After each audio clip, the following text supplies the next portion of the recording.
talk about integrity, they need to demonstrate integrity.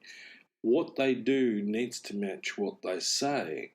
And most importantly, they need to be first accountable to themselves, i.e., am I part of the problem? Do I need to actually accept and put my hand up and go, mea culpa, i.e., the fault is mine?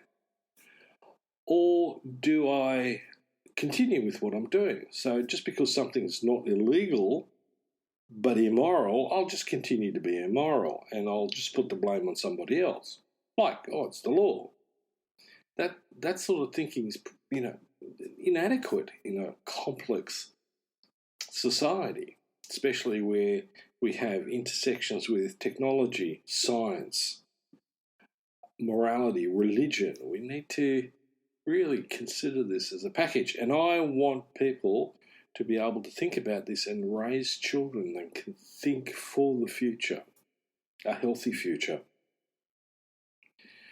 And so one of those aspects is the capacity to raise children, understand how we develop and help to develop them to be kids that have got access to sound personal values, that are brought up with a strong morality. And it doesn't need to be religious, it needs to be secular as well. And that they're also brought up to have an ethical framework, which might, like in my case, might be the ethic of do no harm, against which I measure my thoughts, beliefs, attitudes, and actions.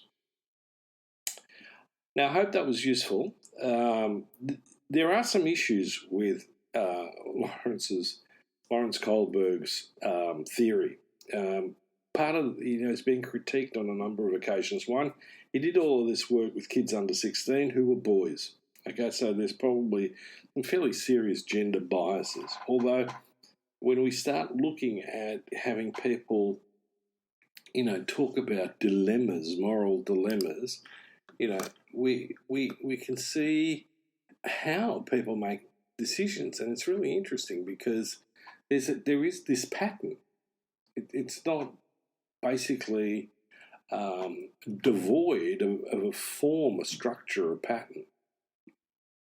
So one of the things that Kohlberg did is he did this with a particular moral dilemma. So Kohlberg's famous moral dilemma was basically a scenario that he put to the kids. And it goes essentially this way. Heinz, who's a man who lives somewhere in Europe, Heinz's wife was dying from a particular type of cancer. Doctor said a new drug might save her. He got very excited.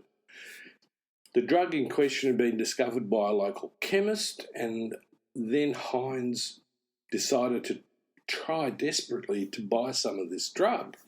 But the chemist was charging 10 times the amount of money it cost to make the drug. And simply put, Heinz couldn't afford that amount of money. So he could only raise half of the money, and even after the help from family and friends, he explained to the chemist that his wife was dying and asked if he could have the drug cheaper or pay the rest of the money later. The chemist refused, saying that he had discovered the drug and was going to make as much money from it as he could. The husband was so desperate to save his wife, so later that night, he broke into the chemist's lab and stole the drug. So the questions that Kohlberg posed to the kids was, one, should Heinz have stolen the drug?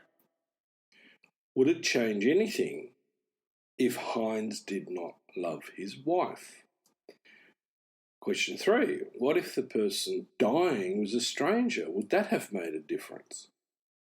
And question 4, should the police arrest the chemist for murder if the woman died? Now, there's a whole range of other questions we could pose around this moral dilemma, but those were some of the ones that Kohlberg used. Very interesting. And so one of the things I want you to do is actually think about this moral dilemma, run through the questions yourself and see what you're doing with it, how you approach this. And as an exercise, you might do it with your partner, and you might sit your kids down and sort of check it out, and then use the framework that we've got. There are some other models of moral development, but this one is probably the first one. And there are some, particularly philosophical, academic questions around it, critiques, that's fine. But I think overall, it's not bad for what it is. Okay, some food for thought. I hope you have fun with it, but also take it on board as a serious thing, because we are in serious times that require inspired change in the right direction, which is to preserve individual and social well-being at its best. We've got what it takes to do it. Do we have the courage? Until next time, speak to you then. Thank you for listening to Inspire Change with Gunter.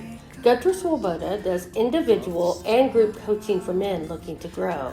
For more information on this and the global Making Good Men Great movement, check out goodmengreat.com to get into contact. If you have a topic for the show or would like to be a guest on the air, please email producers at miranda@noirtainment.com. That's Miranda, Miranda, at noirtainment, noirtainment.com. Thank you, and always keep inspiring change.